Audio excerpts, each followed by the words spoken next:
ఓం శ్రీ గురుభ్యో నమః. హరిః ఓం. శ్రీ విష్ణు సహస్రనామ స్తోత్రం పూర్వపీఠికా. ఓం శుక్లాంబరధరం విష్ణుం శశివర్ణం చతుర్భుజం ప్రసన్నవదనం ధ్యాయేత్ సర్వవిఘ్నోపశాంతయే. నారాయణం నమస్కృత్య నరం చైవ నరోత్తమం దేవీం సరస్వతీం వ్యాసం తతో జయముదీరయేత్. వ్యాసం వసిష్ఠనప్తారం శక్తేః పౌత్రమకల్మషం పరాశరాత్మజం వందే శుకతాతంతపోనిధిం. వ్యాసాయ విష్ణురూపాయ వ్యాసరూపాయ విష్ణవే నమో వై బ్రహ్మనిధయే వాసిష్ఠాయ నమో నమః. అవికారాయ శుద్ధాయ నిత్యాయ పరమాత్మనే సదైకరూపరూపాయ విష్ణవే సర్వజిష్ణవే. యస్య స్మరణమాత్రేణ జన్మ సంసారబంధనాత్ విముచ్యతే నమస్తస్మై విష్ణవే ప్రభవిష్ణవే.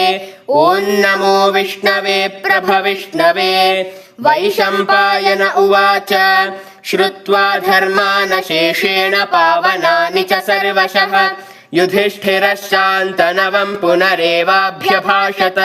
యుధిష్ఠిర ఉవాచ కిమేకం దైవతం లోకే కిం వాప్యేకం పరాయణం స్తువంతః కంకమర్చन्तః ప్రాప్నుయుర్మానవాः శుభం. కో ధర్మः సర్వధర్మాణాం భవతః పరమో మతః కిం జపన్ముచ్యతే జంతుర్జన్మ సంసారబంధనాత్. భీష్మ ఉవాచ జగత్ప్రభుం దేవదేవమనంతం పురుషోత్తమం స్తువన్నామ సహస్రేణ పురుషः సతతోత్థితః.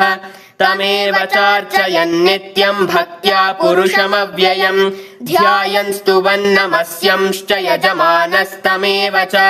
అనాదినిధనం విష్ణుం సర్వలోకమహేశ్వరం లోకాధ్యక్షం స్తువన్నిత్యం సర్వదుఃఖాతిగో భవేత్. బ్రహ్మణ్యం సర్వధర్మజ్ఞం లోకానాం కీర్తివర్ధనం లోకనాథం మహద్భూతం సర్వభూతభవోద్భవం. ఏష మే సర్వధర్మాణాం ధర్మోऽధికతమో మతః యద్భక్త్యా పుండరీకాక్షం స్తవైరర్చేన్నరः సదా.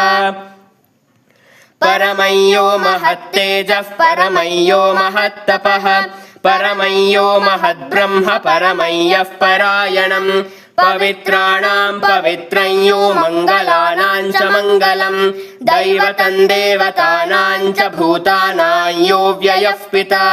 యతః సర్వాణి భూతాని భవంత్యాదియుగాగమే యస్మింశ్చ ప్రళయం యాంతి పునరేవ యుగక్షయే. తస్య లోకప్రధానస్య జగన్నాథస్య భూపతే విష్ణోర్నామ సహస్రం మే శృణు పాపభయాపహం. యాని నామాని గౌణాని విఖ్యాతాని మహాత్మనః ఋషిభిః పరిగీతాని తాని వక్ష్యామి భూతయే. ఋషిర్నామ్నాం సహస్రస్య వేదవ్యాసో మహామునిః ఛందోనుష్టుప్ తథా దేవో భగవాన్ దేవకీసుతః. అమృతాంశోద్భవో బీజం శక్తిర్దేవకి నందనః త్రిసామాహృదయంతస్య శాంత్యర్థే వినియుజ్యతే. విష్ణుం జిష్ణుం మహావిష్ణుం ప్రభవిష్ణుం మహేశ్వరం అనేకరూపదైత్యాంతం నమామి పురుషోత్తమం.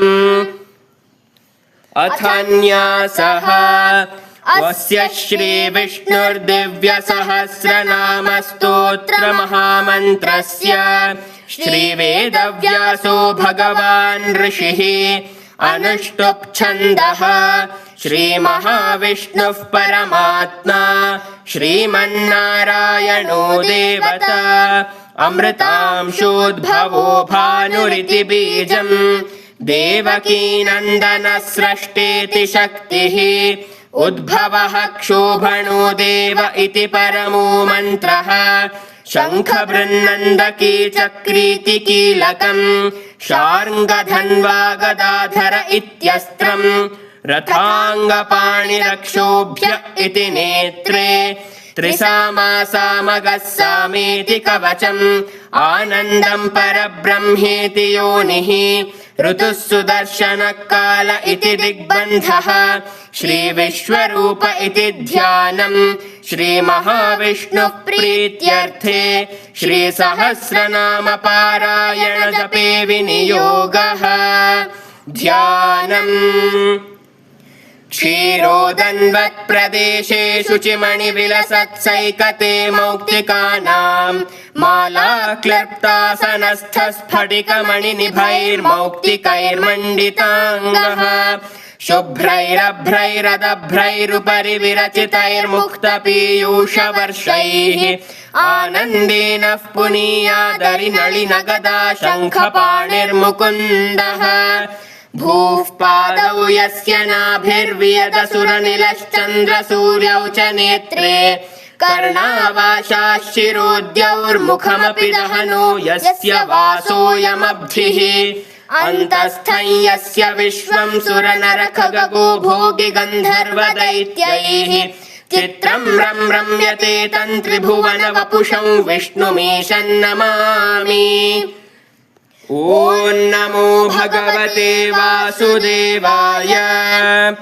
शान्ताकारं भुजगशयनं पद्मनाभं सुरेशं विश्वाधारं गगनसदृशं मेघवर्णं शुभाङ्गं लक्ष्मीकान्तं कमलनयनं योगिहृद्ध्यानगम्यं वन्दे विष्णुं भवभयहरं सर्वलोकैकनाथम् मेघश्यामं पीतकौशेयवासं श्रीवत्साङ्कं कौस्तुभोद्भासिताङ्गं पुण्योपेतं पुण्डरीकायताक्षं विष्णु वन्दे सर्वलोकैकनाथम् नमः समस्तभूतानाम् आदिभूताय भूभृते अनेकरूपरूपाय विष्णवे प्रभविष्णवे सशङ्खचक्रं सकिरीटकुण्डलं सपीतवस्त्रं सरसीरुहेक्षणम् सहारवक्षस्थलकौस्तुभश्रियन्नमामि विष्णुं शिरसा चतुर्भुजम् छायायां पारिजातस्य हेमसिंहासनोपरि